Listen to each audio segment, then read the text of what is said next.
네, 특별한 이슈 점검으로 먼저 시작해 보겠습니다. 자, 오늘의 지수 같이 한번 확인해 볼까요? 코스피는 오늘 1.13% 상승을 하면서 2,612포인트까지 올라갔습니다. 코스닥도 1.8%가량 올라가며 740선을 일단은 사수한 모습을 보여줬습니다. 일단 오늘의 수급에서는 그래도 유의미한 수급들이 여러 개 있었다라고 좀 파악이 될 것 같습니다.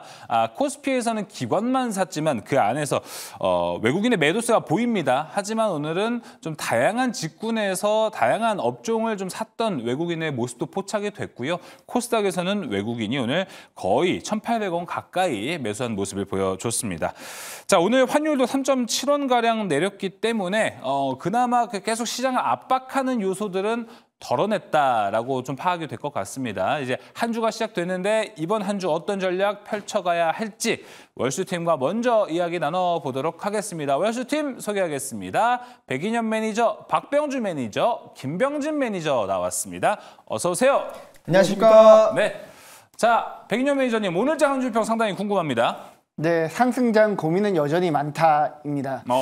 네, 오늘 이제 국내 시장 같은 경우에는 그동안 좀 조용했던 반도체 관련 종목들이 급등했고요. 그리고 2차 전지 관련 종목들, 뭐 로봇 관련 종목들, 원전 관련 종목들, 그동안 이제 조금 조용했던 종목들이 전반적으로 올랐는데, 사실 이제 오늘 시장을 끌고 갔던 섹터는 반도체랑 2차 전지가 가장 크게 이제 시장을 끌고 갔죠. 근데 반도체 같은 경우에는 여전히 뭐 스마트폰이나 PC 수요가 안 살아나고 있고, 최근에 또 트럼프가 그 미국에 이제 반도체 공장을 짓는, 굳이 보조금을 줘가면서까지 반도체 공장을 짓게 할 필요 없이 그냥 관세를 때려버리면 된다라는 멘트를 할 정도로 향후에 이제 트럼프가 당선되게 될 경우에는 우리나라 반도체 관련 종목들에 대한 리스크가 조금 부각될 것 같고, 2차 전지도 마찬가지입니다. 지금 트럼프랑 해리스 지지율이 거의 붙었는데 2차 전지 쪽도 여전히 트럼프가 당선 확률이 올라가게 되면 2차 전지 쪽도 IRA 보조금을 약간 손대지 않을까라는 리스크가 있거든요.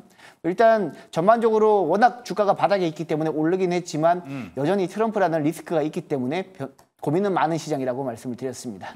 상승장이지만 아직은 좀 고민이 많다, 확인할 것도 많다. 백인현 매니저가 중요하게 생각하는 포인트들은 무엇인지 오늘 특이점에서 함께 체크해보면 좋을 것 같고요. 박병주 매니저님, 오늘장 한 주평 또 어떤 그림일지도 궁금합니다. 자, 제가 오늘장 한 주평을 이제 준비를 하게 됐는데 그림을 한번 보시겠습니다. 자, 그림을 보시면서 자, 뭐죠? 오늘 한 주평은 제가 이제 불기둥 이제 2차 전지 불기둥 랠리가 빨리 온다라고 했는데 불기둥 참 멋있죠? 불기둥이 저렇게 생겼군요. 네, 불기둥이 저렇게 생겼습니다.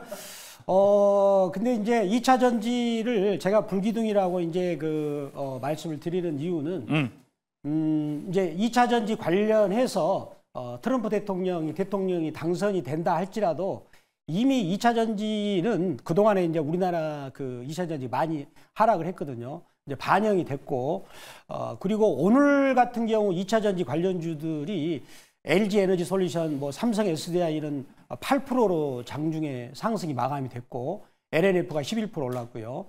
그 다음에 포스코 피처엠 등 2차 전지 관련주들이 완전히 오늘 불기둥을 폈는데 이 부분들이 특히 이제 우리 시황과 코스닥 시황과 거래소 시황이 동시에 10월 28일 날 이제 바닥을 찍고 올라간 부분에서 불기둥이 나왔기 때문에 저는 이제 2차 전지가 11월 달부터는 본격적인 3파동, 파동 중에서 가장 3파동의 불기둥 랠리가 나올 것이다.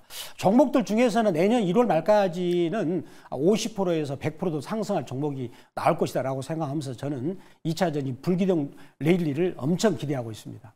알겠습니다. 자, 여러 가지로 박병주 매니저님이 함께 하면서 여러 가지 이걸 뭐라고 표현을 해야 될까요? 미래를 좀 예언한다라고 해야 될까요?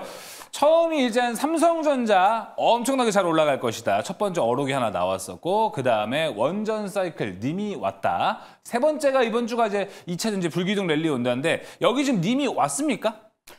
네, 이제 2차 전지 같은 경우도 불기둥이라는 표현이 님보다 더 센 표현인데.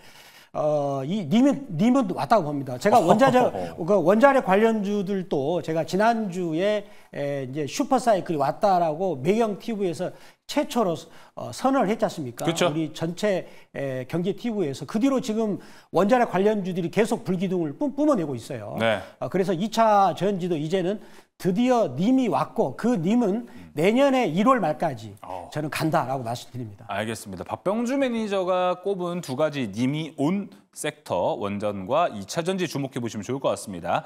자, 이어서 김병진 매니저님, 오늘 삼성전자도 오랜만에 외국인의 매수가 들어왔습니다. 오늘 어떤 한 줄 평이 준비되어 있을까요?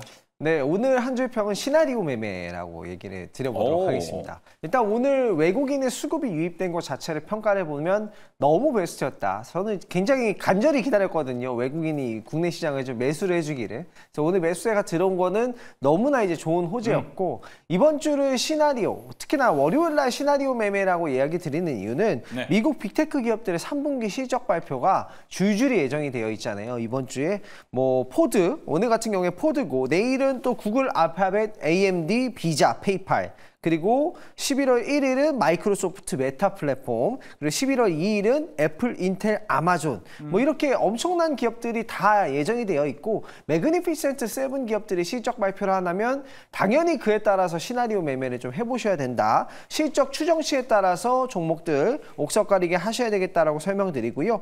그리고 그 외에도 경제지표도 굉장히 굵직한 것들이 발표가 되는데요. 10월 31일에는 미국 소비자 신뢰지수, 이걸 통해서 소비 여건이 지금 어떤지 엿보기를 할 수 있고요. 그리고 9월 구인 보고서가 발표가 되고 11월 1일에는 ADP 민간 고용 보고서, 그리고 미국 3분기 GDP 보고서가 있고 10월 2일에는 개인 소비 지출 PCE 지표 발표가 있기 때문에 전반적으로 이번 주에 굵직굵직한 이벤트가 있기 때문에 주말이 좀 다가올 때일수록 약간 주 초반에 매매를 좀 집중하시고 주말에는 중요한 굵직한 경제 지표 발표가 있으니까 뭐 한 목요일부터 트레이딩 전략으로 바꾼다라든가 이런 이제 시나리오 전략이 좀 필요하겠다. 그런 생각에서 시나리오 매매라고 한 줄 평을 남겨보겠습니다. 알겠습니다. 저 앞서 이야기했던 것, 지금 많은 분들이 가장 궁금해하는 섹터가 반도체도 되고요, 2차 전지도 되고 그 외에 뭐 다양하게 지금 수출하고 있는 기업들이 좀 있을 텐데 이게 어떤 시나리오를 그려야 될지는 잠시 후 특이점을 통해서 하나하나씩 만들어가 보시면 좋을 것 같습니다.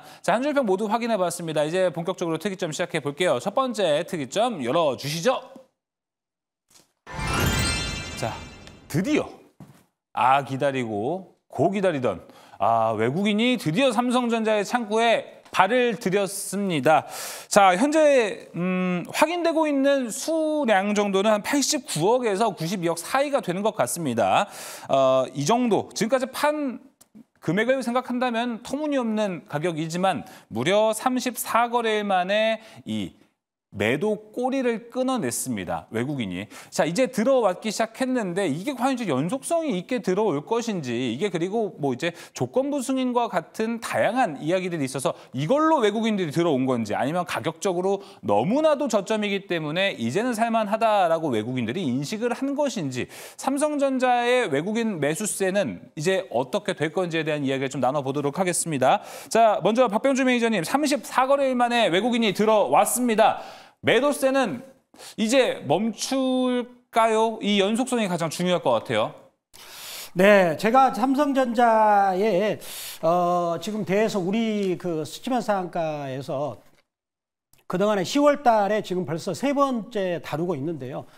그만큼 삼성전자는 우리 개인 투자가들에 있어서 이제 굉장히 또 중요한 종목이고, 또 삼성전자가 무너지면은 삼성전자 때문에 먹고 사는 반도체, 소부장 이런 업체들 뿐만 아니라 우리 경제, 더군다나 시가총액을 거의 25% 정도 차지하고 있기 때문에 경제가 그만큼 안 좋다는 것이기 때문에 삼성전자를 굉장히 중요시하게 저희가 다루고 있는데, 자, 그러면 그 삼성전자가 오늘 주가가 긍정적인 방향으로 나왔습니다. 거기에 따른 그 뉴스 플로우가 여러 가지 나오고 있는데, 그러면 이때는 먼저 그 이제 삼성전자가 주가가 어떤 위치인가를 제가 지난 시간에 다뤘습니다만은 오늘 제가 그래프를 보면서 먼저 그거를 먼저 말씀드릴게요. 그래야만 어떤 그 직관적으로 딱 다가온단 말이죠. 네. 그러니까 뉴스를 들으면은 그런 것 같기도 하고 아닌 것 같기도 하고 근단 말이죠. 그래서 제가 삼성전자 그래프를 직관적으로 보이도록 먼저 보이겠습니다. 삼성전자를 제가 이 종목을 이렇게 쭉 이렇게 놓고 보면은요, 발전사를 놓고 보면 삼성전자 주가가 최근에 얼마만큼 빠졌냐면 그 주간으로 해서 17주, 이번 주가 17주째인데 35%가 빠졌단 말이에요. 빠졌고 그 밑에 하단에 보시면 이제 스토캐스틱이라고 있습니다. 스토캐스틱이라는 것은 뭐냐면 이제 매도의 강도가 세지면 그 아침에 그 밑에 보다시피 색깔이 이제 그 침처럼 나타나거든요.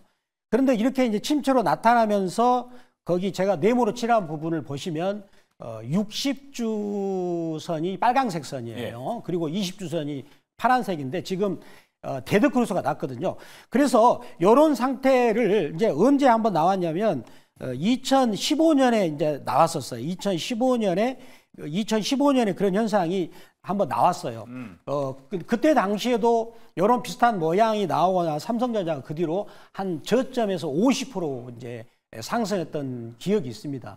그래서 삼성전자는 이런 기술적 어떤 그래프의 데이터로 보면은 이제는 저점 신호가 나왔다라고 저는 생각을 또 해보고 또 밑에 그 지나가는 선이 480주선인데 시청자 여러분도 한번 480주선을 만들어 보세요. 그러면 480주선은 우리나라가 IMF 있었던 그 시절 1997년 98년하고 그 다음에 미국발 금융위기 때 2008년 10월 달에 그 라인이 지나갔습니다. 이번에도 그 라인이 지나갔기 때문에 삼성전자는 저점 구간이고 그 PBR이 0.85거든요.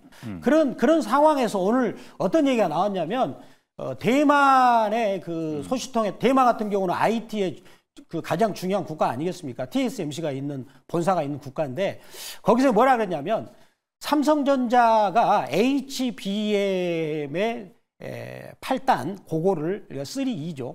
8단을 그 엔비디아한테 조건부로 받았다. 저는 그게 말이 안 된다고 봅니다. 되려면 되지 무슨 조건부입니까? 그런 말을 붙였는데 그러면서 뭐라 하겠습니까?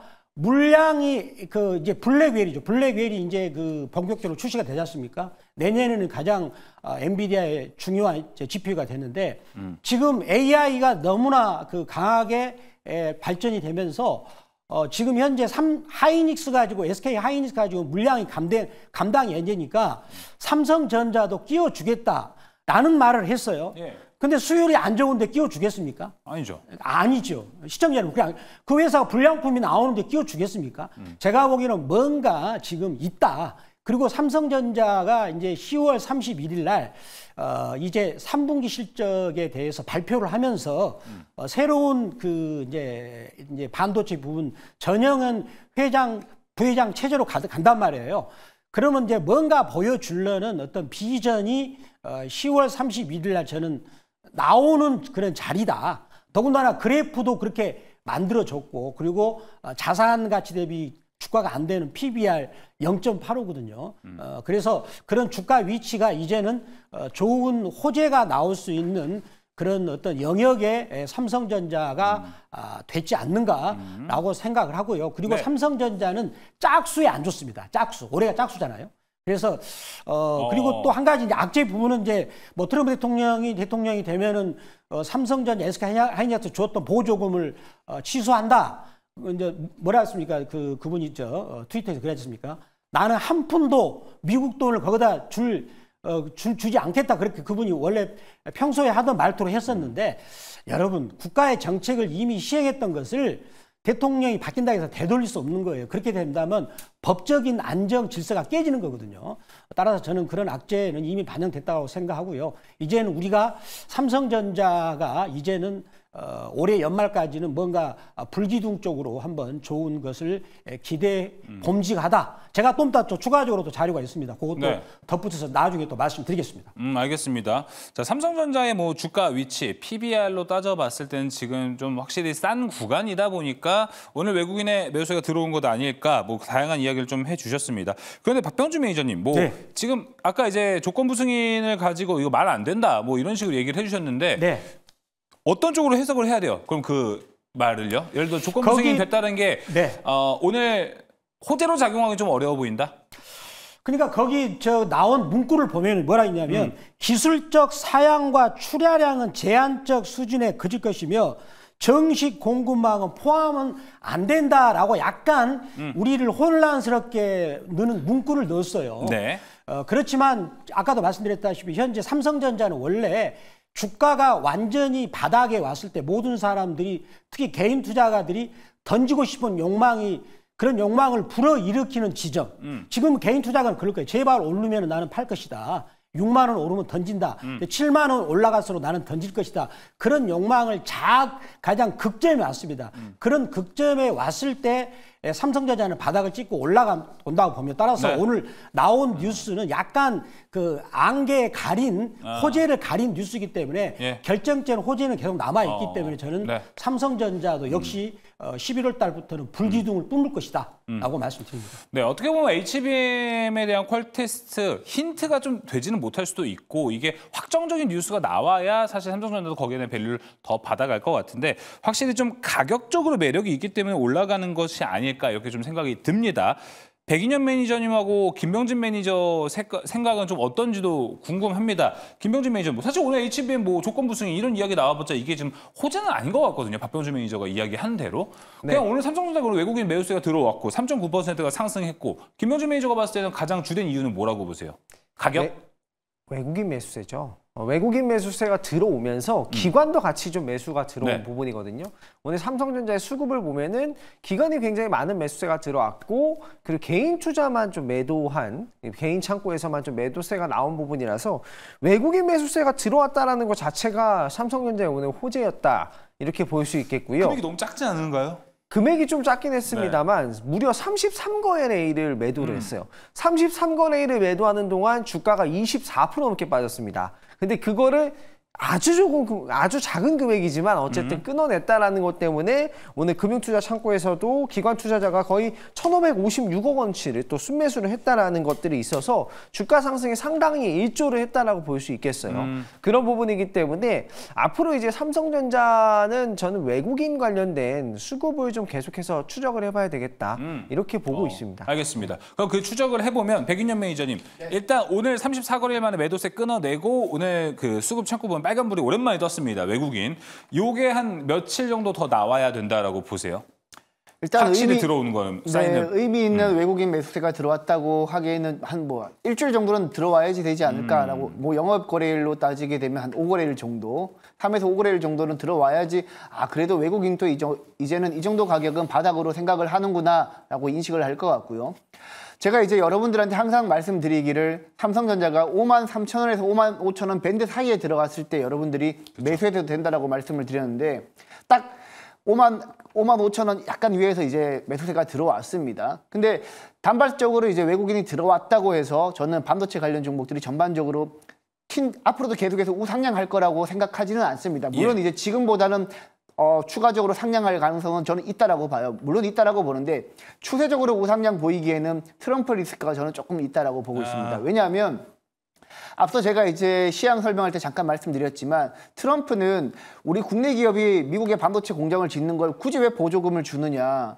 오히려 관세를 높여가지고 미국에서 공장을 짓지 않으면 안 되게끔 그렇게 하면 되지 않느냐. 이렇게 멘트를 할 정도로 굉장히 미국 우선주의적으로 이제 정책을 펴고 있는데 지난 2016년도에 이제 트럼프 집권 당시에 트럼프가 SNS에 글을 막 썼습니다. 트럼프가 SNS에 반도체 쪽에 안 좋게 글을 쓰면 반도체 관련 종목들이 주가가 출렁였고요. 그리고 다른 섹터들도 마찬가지였는데 그때 가장 피해를 많이 봤던 게 우리나라였습니다. 미국과 중국 무역 분쟁 이슈였는데 반도체도 거기에서 자유롭지 못하다고 생각을 해요. 우리나라 반도체 같은 경우에는 미국에도 많이 수출하고 있지만 중국에도 많이 수출하는데 트럼프가 거기에 대해서 규제를 하게 될 경우에는 조금 타격을 입을 가능성이 있다.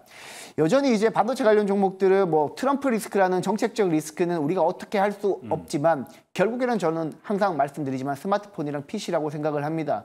일단 결론을 내리자면 외국인의 오늘 수급은 단발적인지 아닌지 추세적으로 우상향할지는 아직 아무도 모릅니다. 그렇죠. 다만 저 같은 경우에는 단기적으로 2, 3일 정도 추가적인 상승은 기대하고 있지만 추세적인 우상향을 생각하기에는 아직까지 우리가 생각해야 될 고민이 많다라고 생각을 하고 있고 결국에는 스마트폰이랑 PC 수요가 살아나야지만 됩니다. 제가 준비한 PPT 자료 잠깐만 보여주시게 되면 삼성전자 같은 경우에는 오늘 이제 삼성전자가 오르니까 전체적인 반도체가 오르는 걸 확인하셨을 겁니다. 기존에는 SK하이닉스가 올랐을 때는 일부 몇몇 종목들만 올랐었는데 오늘 삼성전자가 올라버리니까 전체 반도체가 같이 오르는 걸 확인했을 거예요. 결국에 우리나라 반도체 섹터는 삼성이 가야 된다라는 점을 우리가 알 수 있었고, 삼성전자 같은 경우에는 지금 주가가 워낙 이제 역사적 저평가 구간에 있습니다. PBR 밴드 역사적 하단 구간에 있기 때문에 외국인이 오늘 적극적으로 매수를 했지만 생각보다는 매수 규모가 크지는 않았습니다. 네. 그래서 조금 더 저는 확인을 하면 좋겠다라는 생각에 일단 추세적인 우상향은 조금 물음표지만 단기적인 2, 3일 반등은 가능하다라고 말씀드리겠습니다. 네, 단기적인 일단 반등은 가능하다고 백인현 매니저가 이야기를 해줬습니다. 그러면 이제 백인현 매니저님 의견은 뭐 이런 거죠.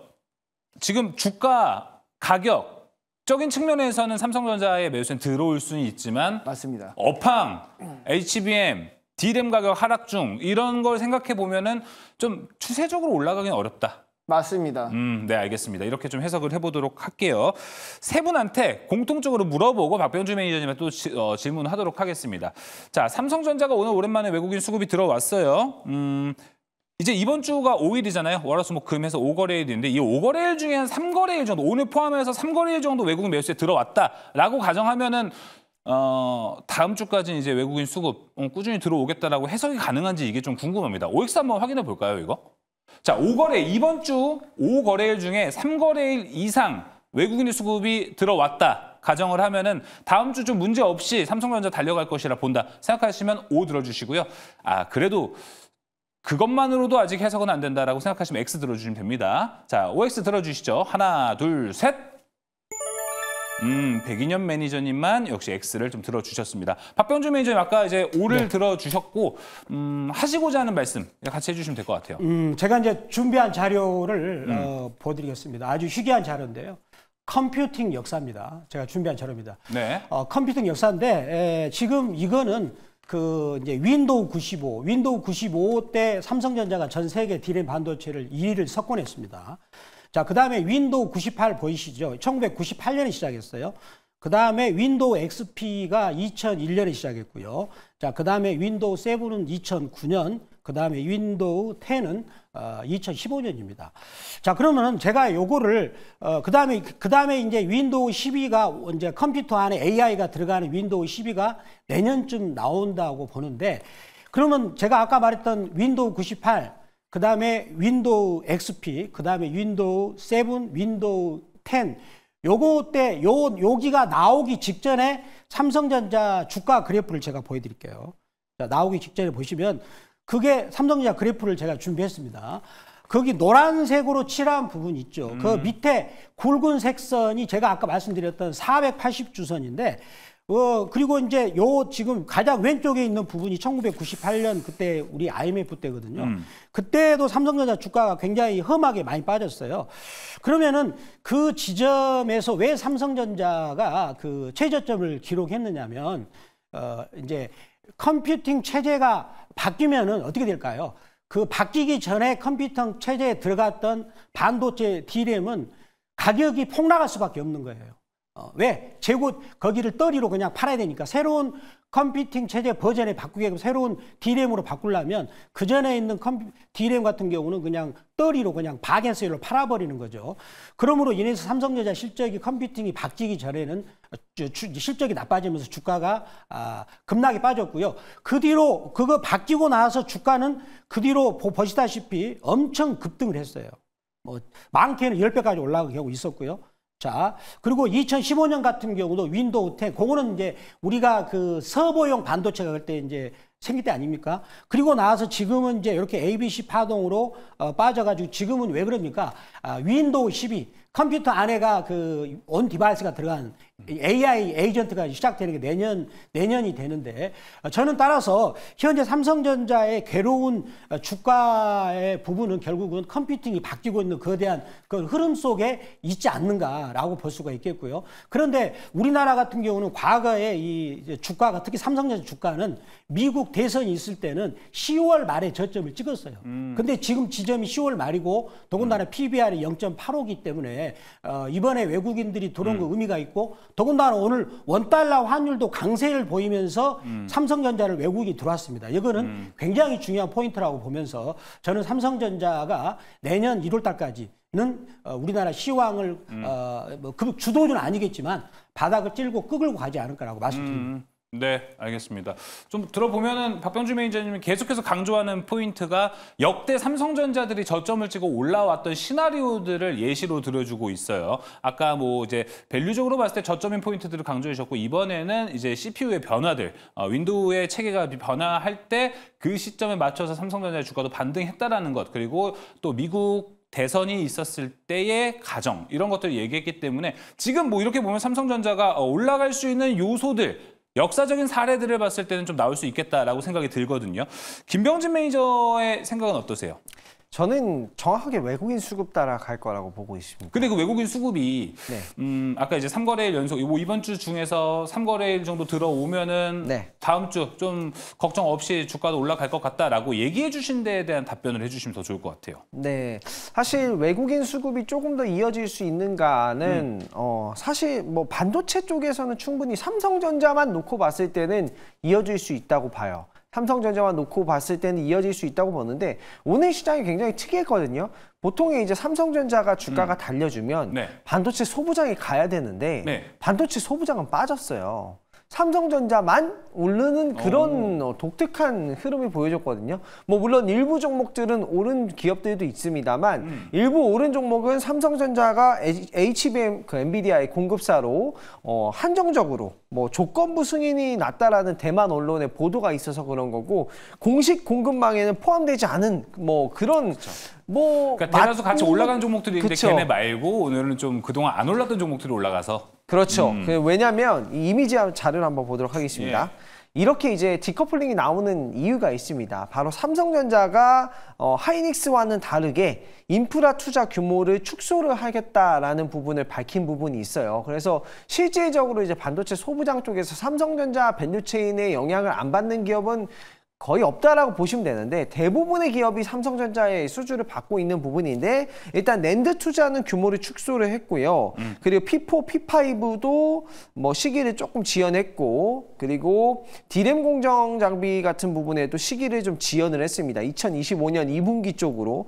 그런 부분이기 때문에 소부장 쪽과 삼성전자의 그 온도 차이는 좀 달랐다. 오히려 삼성전자는 주가가 잘 갔는데 소부장 쪽에서는 빠진 기업들도 오늘 주가가 굉장히 많이 있었다라는 부분에서 여러분들이 좀 옥석 가리기를 잘 하셔야 된다라고 보여지고, 더 중요한 거는 이제 미국이 3분기 실적 시즌이잖아요. 거기에서 미국 빅테크 기업들이 투자 규모를 축소를 하느냐, 뭐 아니면 그대로 뭐 하느냐, 아니면 더 늘리느냐, 이런 것들에 따라서 저는 삼성전자나 반도체 관련된 종목들 더 변동성이 있겠다라는 얘기 체크를 해보시면 될 것 같고, 여기다 곁들여가지고 칩스법에 대한 보조금을 아직 인텔도 못 받았거든요. 그래서 이 보조금이 만약에 수령이 되는 게 언제인지에 따라서 정말 완전한 그 반도체가 꽃을 피우는 그 시점이 나타날 거라고 봐요. 인텔도 아직 칩스법 보조금을 못 받았다라고 해서 보조금 받으면 업황이 좀 괜찮아져요? 보조금을 받으면 보조금을 써야 되잖아요. 써서 투자를 해야 되잖아요. 그럼 뭐 장비주들은 당연히 뭐 이 부분에선 긍정적인 부분인데, 아직 인텔도 못 받았다, 협상 중이다라는 얘기가 나오고 있어서 미국 대선이 끝나봐야 뭐 이 부분은 알 수 있겠다라는 점도 참고해 보시면 되겠습니다. 네, 여러 가지 확인할 게 너무 많습니다. 그렇게 봤을 때는 미국 대선이 좀 끝나고 나서 여러 가지가 좀 그림이 다 그려진 상태에서 들어가도 반도체는 좀 늦지 않겠구나라고 좀 생각이 드네요. 자, 그러면은 오늘 이제 삼성전자 이야기를 여기까지 해봤으니까 SK하이닉스도 당연히 좀 해봐야겠죠. 백인현 매니저님, 오늘 삼성전자가 이렇게 오르는 시간에 하이닉스는 오늘 좀 이제 차익 실현 매물들이 여러 좀 나왔습니다. 이러다 보니까 오늘 삼성전자 외국인 매수세 들어왔다. 자, 이럴 때 삼성전자 이제 들어가야겠다라는 심리가 오늘 많이 있다 보니까 오늘 SK하이닉스 그동안 좀 갖고 있다가 수익을 보고 있는 분들은 대부분 좀 익절을 하고 삼성전자 저점 매수에 들어갔다라는 분들도 있습니다. 이 전략은 지금 좀 어떻게 보세요? 충분히 가능은 한데 적극적으로 권해드리지는 않는 전략입니다. 저는 여전히 이제 AI 반도체 위주의 상승세가 나올 거라고 보고 있고, 사실 이제 오늘 SK하이닉스가 빠지고 삼성전자가 올랐던 이유는 다양한 의견이 분분하겠지만, 개인적으로 봤을 때는 엔비디아가 조건부 승인했다는 이슈 때문에 SK하이닉스의 HBM3이 거의 독점적인 구조가 깨질 가능성 때문에 SK하이닉스는 빠졌고 삼성전자도 올랐다고 보고 있거든요. 예전에 우리 반도체 쪽에서도 TCK를 예를 들 수 있고요. 포커스링 쪽에서. 그리고 고압수소 어닐링 장비 쪽에서는 HPSP를 예를 들면 다 이해를 하실 겁니다. 독점 구조가 깨지면 실제 실적이 하락하지는 않더라도 전체적인 투자 심리는 급격하게 하락하면서 주가가 장기간 우하향하는 경우가 많았거든요.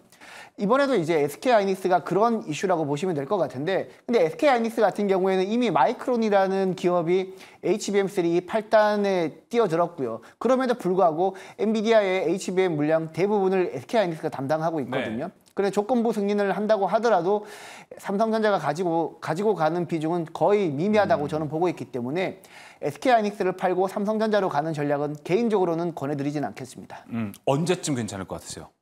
일단 삼성전자가 올라가려면 항상 말씀드리지만 지금 스마트폰 PC 살아나야 되고요. 그리고 가전 수요가 살아나야 됩니다. 사실 이제 코로나 2020년 당시에 가전 수요가 확 살아났다가 최근에 그 교체 주기가 지금 간당간당하거든요. 아마 1, 2년 후 또는 2, 3년 후에는 본격적으로 가전 수요, 뭐 TV라든지 뭐 냉장고라든지 다양한 가전 그 교체 주기가 이제 나타나기 때문에 한 1, 2년 또는 2, 3년 후에는 삼성전자도 SK하이닉스보다 조금 더 잘 가지 않을까라고 보고 있습니다. 네, 아까 채팅창에 조진아님께서 삼성전자 하락 추세 일시 반등은 개미꼬시기 뭐 이렇게 얘기를 해주셨습니다. 백인현 매니저는 여기에 동의를 좀 하시겠네요.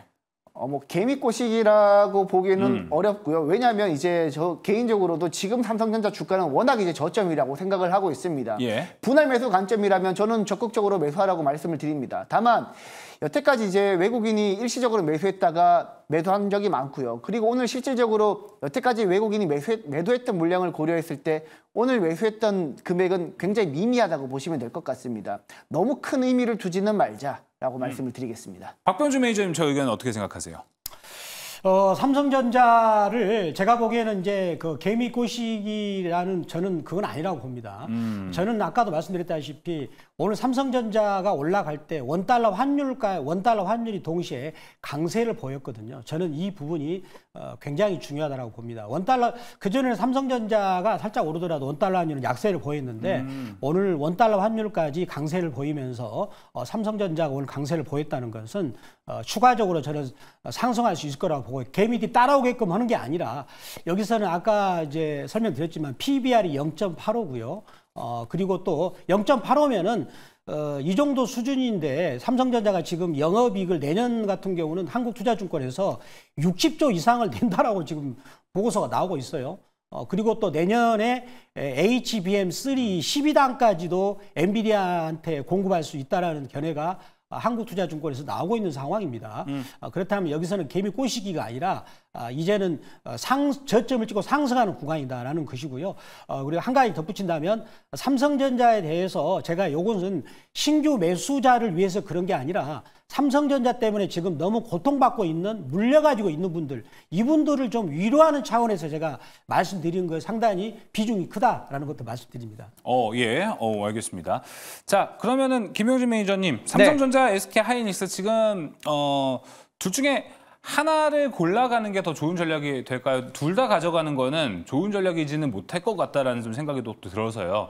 하나를 고른다면은 아직은 SK하이닉스가 더 유리하다고 보시나요? 뭐 저는 둘 다라고 생각해요. 둘 다는 어려울 것 같아요. 왜냐하면은 오늘 수치만 봐도 둘 다면은 0원에 가깝지 않을까? 그러면은 삼성전자를 매수하는 게 맞다. 지금은 오히려? 네, 왜냐하면 그동안에 이 환율 효과에 대해서 앞서서 이제 박병주 매니저님이 잘 말씀해 주셨는데 원달러 환율이 좀 강해지면서 했다라는 거잖아요. 그렇다라는 거는 지금 한국과 미국의 금리 차가 있음에도 불구하고 한국 시장을 좀 샀다라는 부분이기 때문에 그리고 그동안 환율이 막 1380원, 1390원 이렇게 원화 비율이 떨어졌단 말이에요. 그래서 그 와중에 한국산 제품이 좀 가격 경쟁력이 생겨서 잘 팔렸을 수도 있기 때문에 그런 비중으로 본다면 지금만 딱 놓고 본다라고 하면은 지금만 놓고 보면 삼성전자 충분히 매수할 만하다. 삼성전자는 좋지만 소부장은 좀 목석 가리게 하자. 이렇게 정리하겠습니다. 지금 채팅창에 김병준 매니저님 좀 이런 얘기가 있어요. 삼성전자 지금 58,100원이잖아요. 오늘 종가가. 이거 뭐 추세 확인하고 매수를 한다 하면 너무 늦지 않아? 7만 원을 현재 바라보는 시점에서? 라는 얘기가 있습니다. 뭐 예를 들어서 지금 추세에서 지금 정말 매수를 하면 상관은 없겠지만 이게 6만 원까지 좀 찍고 올라가는 모습을 보면 그때는 매수세에 대한 뭐 심리가 좋아지겠죠. 근데 또 7만 원까지 보는 것 지금 봐야 되는 거야? 아니면은 좀 이거 이거 좀 수급이 붙는 걸 보고 들어가야 되는 거야? 이 타이밍이 되게 중요한 것 같아요. 지금 많은 분들이 궁금해하는 거는. 네, 7만 원을 보고 들어가시는 거는 좀 천천히 올라올 것 같기 때문에 7만 원은 내일 당장 올라가기엔 상당히 무리가 있잖아요. 제 말은 이제 6만 원 이게 네. 지금 사면 그래도 내일 예를 들어 산다면은 7만 원을 바라보고 왔을 때는 뭐 예상 수익이 좀 되잖아요. 근데 네. 추세 6만 원까지 찍고 올라가는 걸 확인하고 사기엔 너무 늦지 않냐 또. 네. 이런 의견이죠. 그죠. 6만 원까지 올라가고 사면은 조금 늦다고 봅니다. 지금이 그럼 적기다? 오히려 지금이 적기다. 그 대신 이제 삼성전자를 투자하시는 분들 같은 경우에는 정말 이게 뭐 단기적인 매매가 아니라 좀 중장기적인 그런 계획을 짜셔가지고 매매를 해보시면 될 것 같고, 외국인들이 33거래일 동안 파는 동안 주가가 거의 25% 조정이 있었습니다만 일반 코스닥 다른 종목들 대비해서 변동성이 그래도 낮은 편이에요. 이런 부분을 좀 감안하셔가지고 계획을 짜셔가지고 매매를 하시는 게 좋겠다 설명드리겠습니다. 네.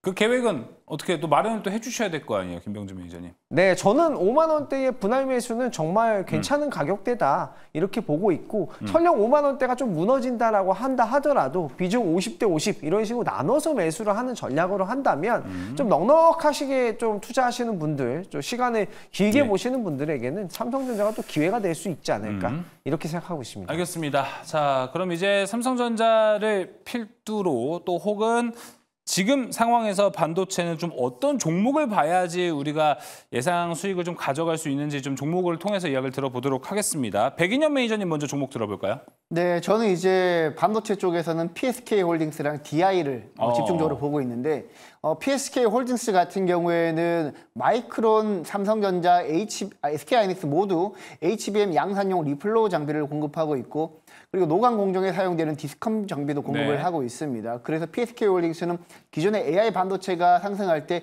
굉장히 대장주 역할을 잘했다고 보시면 되고, 그리고 최근에 이제 오늘뿐만 아니라 최근에 반도체 관련 종목들 전체적인 흐름을 보면 반도체 테스트 업체들의 주가가 여태까지 굉장히 좋았고, 그쵸. 그리고 오늘 장에서도 전반적으로 좋았는데, 개인적으로는 DI라는 종목, 테스트 업체 중에서 DI라는 종목도 최근에 주가 흐름이 굉장히 좋았기 때문에 테스트 업체 쪽에서는 DI 한번 여러분들이 눈여겨보셨으면 좋겠습니다. 네, PSK 홀딩스와 DI 이야기를 했습니다. 박병준 매니저님 종목 들어볼까요? 저는 SKC를 말씀드리겠습니다. 유리기판 보는 거예요? 맞습니다. 이 종목은 유리기판에 관련된 건데, 자, 제가 이제 왜 이 종목을 들고 왔냐면, 유리기판 같은 경우는 그동안에 HBM과 그다음에 이제 엔비디아의 GPU를 결합시키는 데 있어서 기존에 있는 기판 가지고는 한계가 있었습니다. 자, 그런데 유리기판이 들어감으로 인해서 그동안에 이제 생산을 못했던 병목 현상을 풀어주는 신기술이죠, 신기술. 최근에 우리 반도체의 이제 중소형주, 소부장 관련주를 보면 전통적으로 이미 우리가 시세를 알려지고 그런 종목들에 대해서 알고 있는 종목은 안 가고요. 새로운 신기술을 도입을 해서 반도체의 생산성을 혁신을 일으키는 그런 신기술 관련주들이 가더라고요. 대표적으로 유리기판이 될 거고, 그다음에 또 TC 본도 관련해서 한미 반도체를 대신하는 한화 정밀기계 관련주. 이런 종목들은 반도체 다른 소분장 관련해서 올라가고 있는데, 저는 이제 유리기판의 대표적인 종목 SKC 이 종목을 말씀을 드리도록 하겠습니다. 네, 오늘 또 VI까지 또 가동이 됐었던 SKC였습니다. 자, 이어서 김병진 매니저님 종목 어디 보세요? 네, 저도 겹치는 종목이긴 한데 PSK 홀딩스. 저는 이 기업을 대만 오사트 수혜로 좀 설명을 드려보고 싶은데. 그렇죠. 네, 대만 오사트 기업들이 이제 이츠모디 패키징을 해서 AI 가속기 같은 것들을 만들잖아요. 그쵸. 근데 내년도에 생산량을 2배 이상 증가시킨다고 하고요. 거기에서 다이와 인터포저 사이, 그리고 이제 패키징 사이를 연결할 때 리플로우 장비가 또 사용이 됩니다. 그 장비를 PSK 홀딩스가 좀 납품을 하고 있다라는 부분에서 수혜를 볼 수 있고요. 그리고 지금 HBM이 12단으로 올라가잖아요. 네. 그러면 TSV 공정, TSV 홀이 이제 입출력 단자 수도 많아지고 TSV 공정이 증가하게 되는데 거기에서 찌꺼기를 제거해주는 이 디스컴 장비에 대한 매출도 늘어날 수 있기 때문에 PSK 홀딩스를 선정하도록 하겠습니다. 네, PSK 홀딩스. 그 리플로우 장비 같은 경우에는 PSK 홀딩스가 좀 우리나라에서 독점적인 위치에 있나요? 아니면 좀 경쟁사들이 좀 있나요? 경쟁사도 있는 부분이에요. 경쟁사도 있는 부분이지만 그래도 뭐 다 같이 늘어날 수 있는 상황이라고 보고 있습니다. 아, 그럼 일단 리플로우 장비를 하는 회사들은 PSK 홀딩스 말고도 좀 이제 업하면 괜찮아질 확률이 높다라고 네. 볼 수 있을 것 같습니다. 그럼 리플로우랑 디스컴도 하는 건 PSK 홀딩스가 유일한 건가요? 그렇죠. 디스컴까지 예. 하는 거는 PSK 홀딩스가 유일하다라고 네. 볼 수 있겠습니다. 알겠습니다. 지금 2.5D 패키징에 꼭 들어가는 리플로우 장비와 디스컴을 둘 다 하는 기업이 PSK 홀딩스라는 것도 잘 확인해 보시면 좋을 것 같습니다. 첫 번째 특이점 여기서 마무리해 보도록 하겠고요. 이어서 두 번째 특이점으로 넘어가겠습니다. 두 번째 특이점 열어주시죠. 네, 그리고 오늘 2차 전지도 많이 올라갔습니다.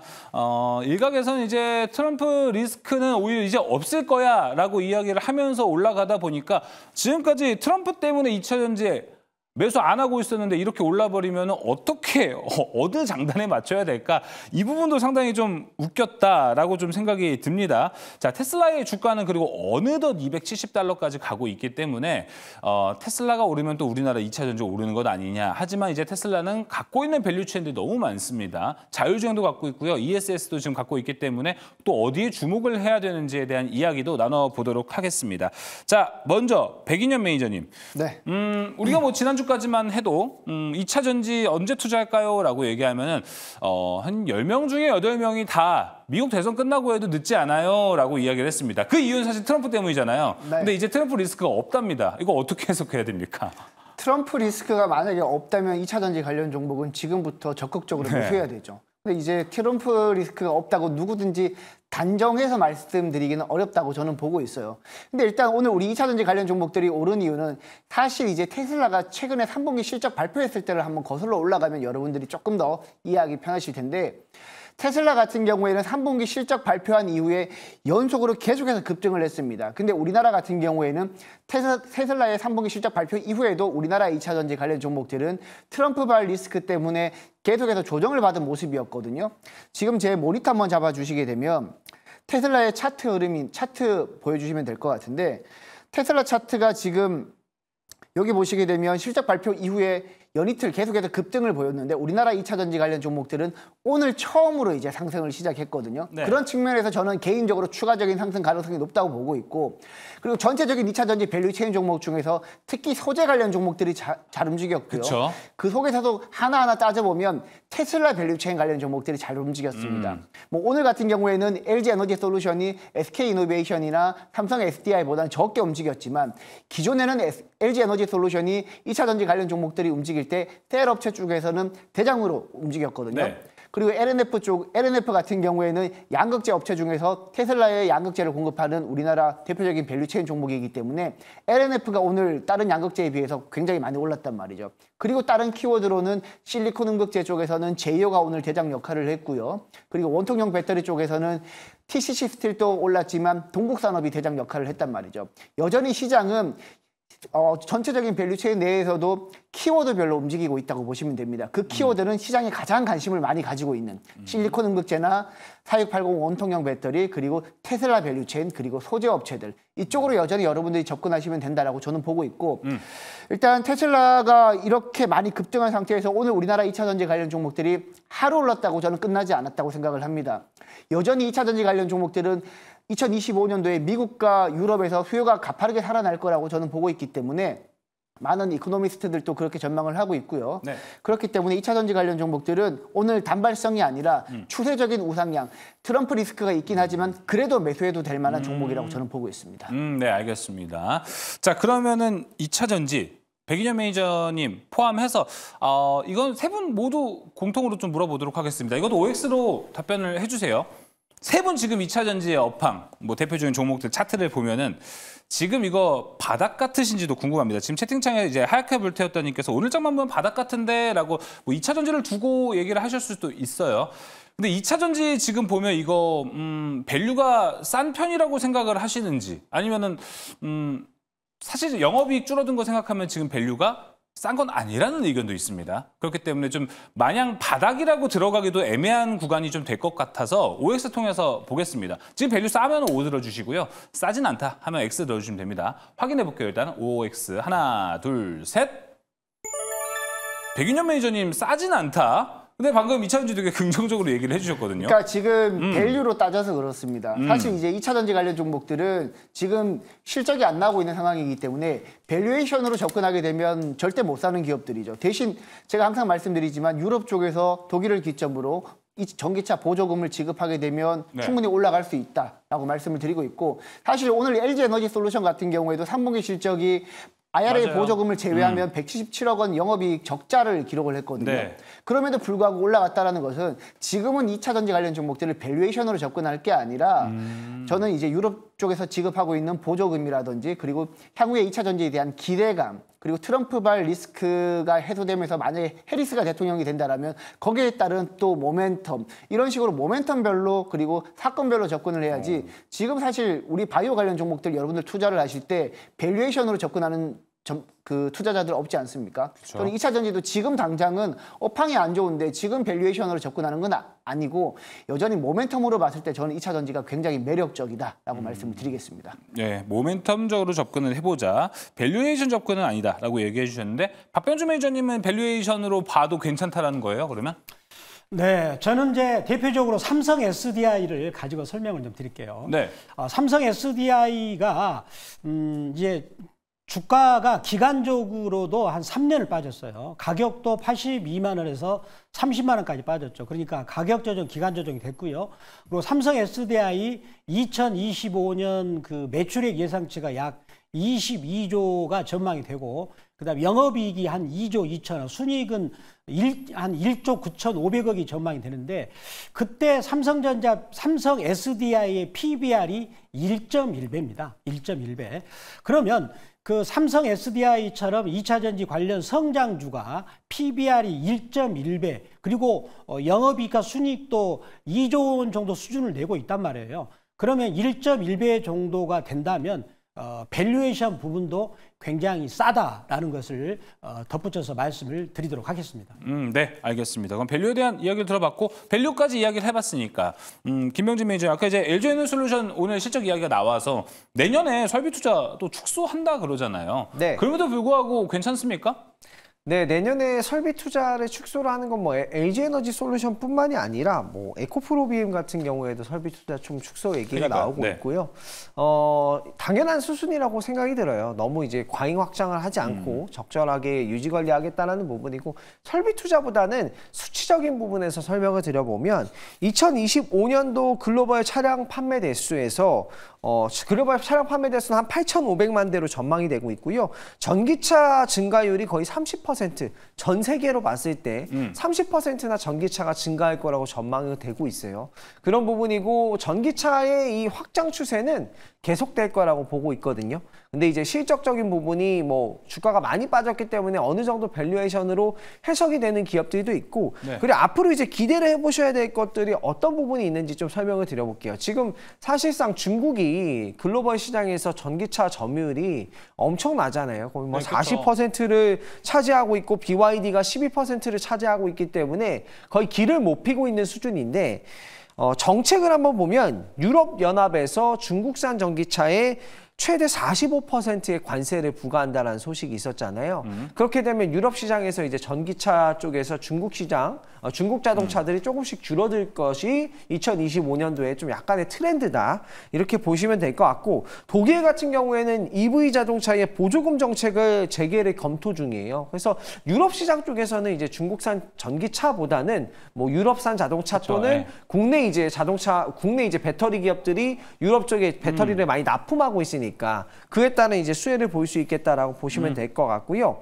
그리고 그 외에도 테슬라 같은 경우는 뭐 자율주행 관련돼서 2025년도에 텍사스랑 캘리포니아에서 운전자 미탑승 자율주행 서비스 시작한다라고 했거든요. 그리고 저가 자동차를 판매하기 시작하면 생각보다 잘 나올 거고, 지금 전망치가 전기차 증가율이 30%잖아요. 그러니까 우리가 예상했던 것보다는 올해보다 내년도에 매출은 좀 잘 나올 것이다. 그리고 중국의 이제 점유율이 굉장히 높은 상황인데 미국과 유럽에서 점점 점유율이 떨어졌을 때 그걸 대체해 줄 수 있는 게 한국 기업이라면 충분히 그에 따른 수혜를 기대를 해볼 수 있겠다. 다만 이제 실적 상승폭에 대해서 제가 이 점을 얘기했다고 해서 너무 크게 이제 기대를 하기보다도 현실적으로 생각을 해보셔야 되는 게, 유럽과 미국의 내년도 경제 성장률 전망치를 보면은 올해보다 조금 안 좋은 부분이 있잖아요. 네, 맞아요. 네, 그런 부분이기 때문에 실질적으로 이제 실적 상승폭을 엄청나게 노려본다고 하기보다는 모멘텀이 있을 때, 이럴 때 올해보단 잘 팔지 않겠냐. 그죠. 올해보다는 잘 팔릴 예. 거예요. 확장은 계속될 거고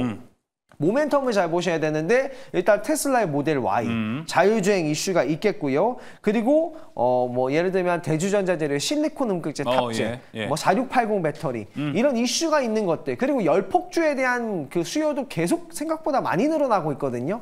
전기차가 확대가 더 많이 되면 될수록 열폭주 관련된 열관리 시스템 뭐 이런 쪽도 다시 한번 테마가 불어질 수 있기 때문에 틈새 종목들과 뭐 실적적인 부분은 올해보다 좀 더 나아지겠네 정도로 지켜보시면 되겠습니다. 알겠습니다. 뭐 다양한 모멘텀 이야기해줬고, 테슬라 주가가 지금 워낙 좋다 보니까 2차 전지를 계속 보기는 해야 될 것 같다라고 생각이 들어요. 근데 테슬라가 이제 가지고 있는, 뭐 작년만 해도 테슬라 하면 2차 전지가 올라가고 배터리만 올라가는 그런 장세였는데, 지금은 테슬라 올라간다 그러면은 이번엔 자율주행이 올라갈까? ESS가 올라갈까? 2차 전지가 올라갈까? 이런 고민을 하게 만들어요. 이제 밸류체인이 그만큼 테슬라도 좀 많아졌다라고 볼 수 있을 것 같은데, 그래도 아직은 2차 전지만 봐야 될지, 이 안에 좀 순위도 되게 궁금한데, 제가 봤을 때 2차 전지, 자율주행, ESS 요 순서 정도로 봐도 될까? 아니면 ESS 자율주행이 좀 어려우면 셋 중에서 2차 전지만 현재 보는 게 맞다라고 생각이 드는데, 여기에 동의를 하시면은 좀 구체적으로 물어보는 건 다음 시간에 좀 갖도록 하겠습니다. 매니저님도 혹시 여기서 셋 중에서 1순위는 2차 전지, 이견에 동의하십니까? 네, 네, 맞습니다. 네. 알겠습니다. 동의하시면은 2차 전지 안에서 종목을 한번 들어보도록 할게요. 백인현 매니저님은 어느 종목 보실래요? 네, 저는 항상 이제 여러분들한테 실리콘 음극재, 대주전자 재료가 탑픽이라고 보고 있고, 대주전자 재료. 제이오, 네. 나노 신소재 다 좋은 종목이지만 실적이 가장 먼저 올라가는 종목은 대주전자 재료가 될 겁니다. 보급형 전기차에도 이제 실리콘 음극재가 탑재되고, 테슬라에도 이제 실리콘 음극재가 탑재되기 때문에 대주전자 재료는 아마 내년에는 지금보다는 훨씬 더 높은 주가에서 거래되고 있지 않을까라고 생각하고 있고, 그리고 아까 제가 이제 2차 전지 관련 종목들은 밸류에이션으로 접근하면 안 된다고 말씀을 드렸는데, 그래도 밸류에이션으로 접근해도 되는 종목이 바로 PNT라는 종목입니다. 엄청난 수주 규모가 있고요. PNT 같은 경우에는 롤트롤 장비가 거의 국내에서 특화되어 있는 기업이다 보니까 2차 전지 쪽에서도 PNT만큼 수주 잔고를 쌓아놓은 기업이 거의 없다라고, 뭐 양극재나 뭐 이런 쪽 기업들 제외하고는 장비 쪽에서는 PNT만큼 수주 잔고를 쌓아놓은 기업이 없다고 생각을 하시면 됩니다. PNT 기업은 밸류에이션으로 접근하셔도 되겠습니다. 네, 알겠습니다. 자, 이어서 박병주 매니저님 종목은요? 저는 삼성 SDI를 준비했는데, 먼저 그러기 전에 제가 준비한 테슬라 그래프를 한번 보시도록 하겠습니다. 네. 제가 테슬라 그래프를 준비했습니다. 제가 이제 2차 전지를 강력하게 지금 계속해서 불기둥이 나온다라고 하는 것은 바로 이것 때문에 그렇습니다. 테슬라에 제가 동그라미를 양쪽에 쳐놨습니다. 왼쪽에 있는 동그라미는 이제 2019년, 2020년 때 테슬라가 이제 그 시세를 분출하기 직전에 모든 이평선들이 수렴을 했잖아요. 수렴이라는 거는 이동평균선이 서로 못타 있다, 그런 말이 되겠죠. 그리고 최근에 보면은 이제 모든 이평선, 장기 이동평균선들이 수렴해서 못타 있는 게 보이시죠? 그래가지고 지난주에 테슬라가 거의 뭐 일주일 만에 23% 올라갔는데, 자, 요 테슬라 그래프를 보시고 또 이번에 삼성 SDI를 그래프를 보겠습니다. 제가 이제 삼성 SDI 그래프를 양쪽에 노란색으로 칠해놨어요. 그러니까 테슬라가 2019년 때 그 모든 이평선들이 전별 수렴하고 나서 올라가기 그때 삼성 SDI가 2017년, 18년 그 그림인데 이번에 이제 삼성 SDI를 보면은 테슬라가 이제 수렴해서 올라가는 구간에 와 있지 않습니까? 그리고 삼성 SDI는 고점에서 무려 82만 원에서 30만 원까지 빠졌습니다. 그러면 가격 조정이 끝났고요. 또 기간 조정이 끝났습니다. 그렇다면 테슬라도 이제 본격적으로 미국 시장에 나스닥의 주도주로 나선다면 거기가 또 전기차 아니겠습니까? 그러면 삼성 SDI는 또 전기차에 들어가는 셀을 만드는 업체이기 때문에 삼성 SDI는 지금 또 PBR 1.1배이기 때문에 밸류 측면 또 가격적 기간 조정 측면을 보더라도 올라갈 구간에 있다라고 말씀드립니다. 네, 이어서 김병진 매니저님 종목 한번 들어보도록 하겠습니다. 네, 저는 대주전자 재료를 하고 싶었지만 네. 제이오를 선정을 해보도록 했습니다. 제이오요? 대주전자 재료는 많이 아실 것 같아서. 이거 백현 매니저님이 자주 갖고 오던 종목인데. 네, 제이오는 CNT 도전제 파우더를 만드는 기업이라고 보시면 될 것 같고요. 매출 원가에서 촉매제나 에틸렌가스 그리고 전력비가 차지하는 비중이 30%밖에 되지 않아요. 그래서 마진율이 굉장히 좋다라는 거예요. 원가가 굉장히 저렴하기 때문에 마진율이 높기 때문에 지속적으로 수익성이 좋을 수밖에 없고요. 최근에 이제 고객사로부터 EV 배터리용 양극재용 도전제죠. 그러니까 실리콘 응급제가 들어가면은 그걸 부피 팽창을 안정하기 위해서 CNT 도전제가 들어간다고 보시면 되는데 그 CNT 도전제 파우더를 제이오가 만든다라고 보시면 될 것 같고 응급제용 도전제 쪽도 2025년도부터 본격적으로 대주전자 재료가 매출이 나오면서 같이 수혜를 볼 수 있는 종목으로 이 종목을 선정해 보도록 하겠습니다. 네, 알겠습니다.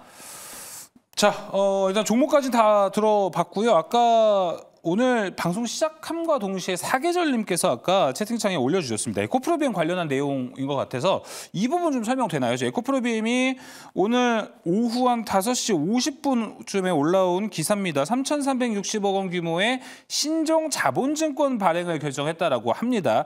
자, 이게 그러니까 이제 쉽게 표현을 하면은 채무 상환과 운영자금 조달을 위해서 투자증권 5곳 대상으로 2,445억 원 규모의 무기명식 이권부 무보증 사채를 발행해서 28일에 공시를 했다라고 합니다. 이게 지금 본다면 주가에는 현재 투자자금을 가져가는 이런 모멘텀으로 해석을 해야 될까요? 아니면은 여기 계속 돈이 없네 라는 그런 쪽으로 해석을 좀 해야 될까요? 설명 가능하신 분은 먼저 말씀해 주시면 될 것 같습니다. 네, 박병주 매니저님. 제가 본다면은 지금 현재 만약에 일종의 어찌 본다면은 그 유상증자 성격도 있는데 그 현재 주가 위치가 만약에 고점에서 그런 소식이 나왔다. 그 물량을 늘리는 어떤 뉴스 아니겠습니까? 나왔다 그런다면 굉장히 악재로 작용하겠지만 지금 이제 주가는 워낙 낮은 가격에 있고 또 네. 전반적으로 2차전지 종목들이 올라가고 있는 상황이기 때문에 내일 아침에 약간 개발학으로 출발을 하겠지만 그렇다고 해서 저는 큰 악재는 아닐 거라고 생각을 해봅니다. 예, 알겠습니다. 자, 이에 대한 이야기, 내일 장 초반의 흐름이 가장 중요할 것 같습니다. 일단 시장에서 악재로 받아들인지 호재로 받아들인지를 잘 판단해 보시는 것도 좋을 것 같습니다. 자, 그럼 이제 세 번째 특이점으로 바로 넘어가 보도록 하겠습니다. 세 번째 특이점 열어주시죠. 자, STO 이야기가 세 번째 특이점입니다. 법제화에 대한 시동이 다시 한번 걸리고 있고요. 오늘도 모처럼 강하게 올라가기도 했다가 좀 윗꼬리를 달고 내려온 종목들이 많습니다. 전반적으로 장이 좋다 보니까 여기까지 연속적으로 수급이 더 시세가 강하게 쏘아 올려서 가는 장세를 좀 그려보기는 어려울 것 같은데 현재 그래도 좀 시장이 하루 좋았다가 하루 내려가고 이런 장세이기 때문에 시장이 좀 내려간다면 다시 한번 좀 테마성을 끌고 올라갈 수 있지 않을까라는 것도 있고요. 최근에 지금 비트코인 암호화폐 시장의 장세도 상당히 좋습니다. 여기 연결되는 종목들이 상당히 많기 때문에 김병진 매니저님 좀 함께 갈 수 있는 괜찮은 종목들까지 보면 되게 좋을 것 같습니다. 근데 네. 테마성이 좀 강하다 보니까 네. 지금 시장에 접근하는 거 어떻게 생각하세요?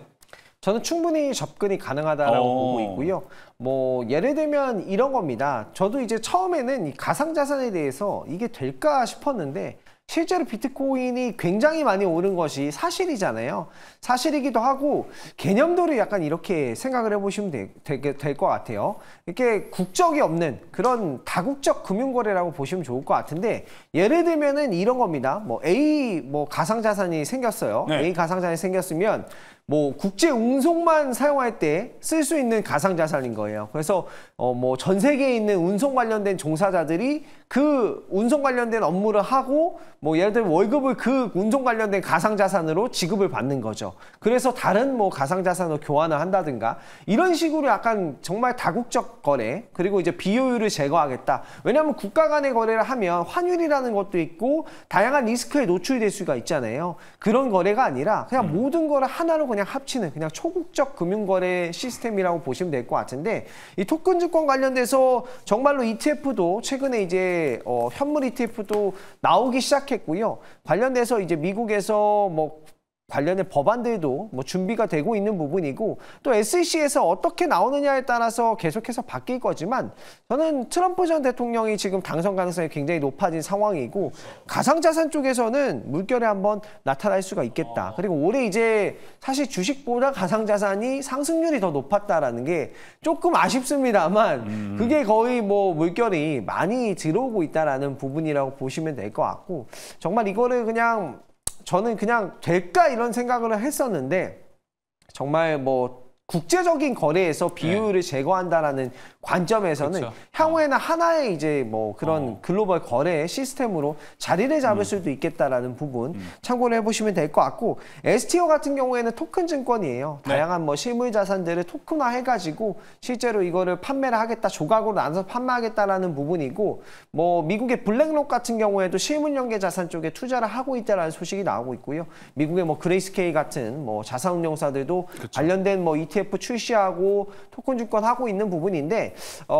앞으로 이제 가상자산 쪽에서 보셔야 될 거는 미국 은행들의 뭐 규제 뭐 이런 것들 법안이 어떻게 바뀌느냐가 가장 중요할 것 같아요. 예를 들어서 지금은 뭐 가상자산을 미국 은행에서 뭐 보유를 하는 법안이라든가 이런 것들이 없기 때문에 보유를 못 하잖아요. 그런 규제들이 완화가 된다고 했을 때는 추가적인 자금 유입도 가능한 부분이기 때문에 그런 이제 글로벌 규제나 이런 것들을 좀 보시면서 보시면 STO 관련된 종목들은 충분히 매매가 가능하다라고 설명드리겠습니다.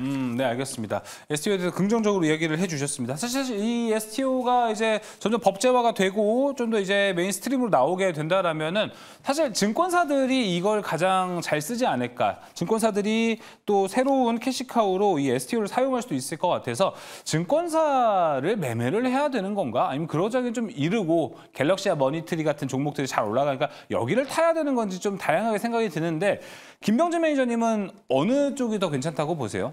저는 일단 거래소를 운영하고 있는 뭐 그런 기업이면서 가상자산 거래소에도 투자를 한 기업이 한국에 있잖아요. 하나투자증권 같은 기업. 아, 하나투자증권. 네. 네, 업비트의 두나무 운영사 업비트 이제 운영사 두나무의 지분을 투자를 하기도 했고 실제로 국내에서 증권사를 운영하기도 하고 그리고 이제 실물연계 자산 관련된 뭐 STO 관련된 쪽에서도 투자를 하고 있는 기업이 또 하나투자증권이기 때문에 이런 기업들은 기존에 이제 본업도 괜찮고 여러 가지 투자도 굉장히 잘 해놓은 상황이라서 괜찮다고 보고 있습니다. 알겠습니다. 자, 이어서 백인현 매니저님의 종목은요? 네, 저는 이제 갤럭시아 머니트리랑 K옥션이 좋아 보입니다. 일단 갤럭시아 머니트리는 블록체인 기술력을 가지고 있는 전자결제 전문 업체라고 보시면 될 것 같고 K옥션 같은 경우도 자회사를 통해서 STO 사업을 하고 있기 때문에 그 두 종목들이 사실 STO 관련 종목이나 뭐 비트코인 관련 종목들을 움직일 때 가장 잘 움직이는 종목 중에 하나였거든요. 그래서 저는 이제 갤럭시아 머니트리랑 K옥션 말씀드리겠습니다. 네, 알겠습니다. 갤럭시아 머니트리 K옥션 이야기했습니다. 박병주 매니저님은 따로 종목이 없음이라고 얘기가 나와 있는데 여기에 대한 뭐 의견만 간략하게 들어보겠습니다. 네, 오늘 지금 뭡니까? 이제 토큰 증권 관련의 이슈가 나왔는데 주가들이 그 아침에 그 갭 상승이 나오고 나서 전부 다 일제히 밀리는 음봉이 나왔습니다. 그런 것은 요 이슈를 통해서 일시적인 그 상승일 뿐이지 네. 추세적으로 올라갈 그런 이슈는 아니다라고 보기 때문에 저는 마땅히 매수할 종목이 없다라고 말씀드리겠습니다. 알겠습니다. 자, 이렇게 세 번째 특이점도 함께 마무리를 해보도록 하겠습니다. 특이점 외에도 또 다양한 섹터 매크로 이야기가 준비가 되어 있는데 백인현 매니저님 무료 방송에 준비가 되어 있겠죠? 네, 다양한 정보 제가 내일 아침 8시 유튜브에서 설명을 드릴 거고요. 반도체 관련 종목들이 추세적으로 우상향할지 굉장히 궁금하실 텐데 거기에 대해서 상세히 설명을 드리고 2차 전지 관련 종목 오늘 제가 대주전자 재료랑 그리고 이제 대주전자 재료 말씀을 드렸는데 네. 대주전자 재료 외에도 다양한 2차 전지 관련 종목들, 숨은 진주 같은 종목들을 제가 내일 아침 8시에 공개해 드리도록 하겠습니다. 알겠습니다. 백인현 매니저 무료 방송 내일 장 시작 전에 한번 확인해 보시면 좋을 것 같고요. 박병주 매니저님 오늘 새로운 어덕이 나왔죠. 2차 전지 불기둥. 이거 궁금하신 분 되게 많을 것 같아요.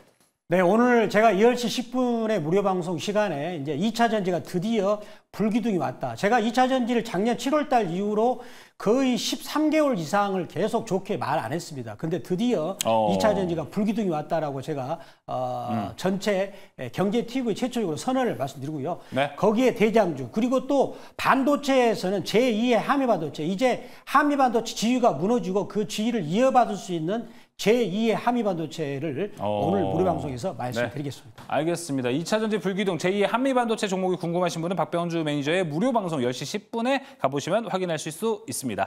자, 이제 반도체가 올라갔습니다. 당연히 김병진 매니저의 뷰는 어떨지 어떤 종목 봐야 되는지 궁금해하실 분들도 많을 것 같습니다. 매니저님. 네, 저는 잠시 후 10시에 방송이 끝나고 무료 방송을 통해서 반도체 관련된 종목들의 전망과 그리고 제가 유명하게 보고 있는 종목들 저는 이제 종목을 선택을 잘해야 된다고 생각하는데 예. 옥석 가리기를 해서 방송에서 설명드려보도록 하겠습니다. 네, 반도체 종목 너무 많습니다. 옥수가 어떻게 가려야 될지 힘드신 분들은 김병진 매니저 무료 방송 가서 도움도 받아보시면 좋을 것 같습니다. 특이점 여기서 마무리하고요. 이어서 특별한 탑5로 넘어갑니다.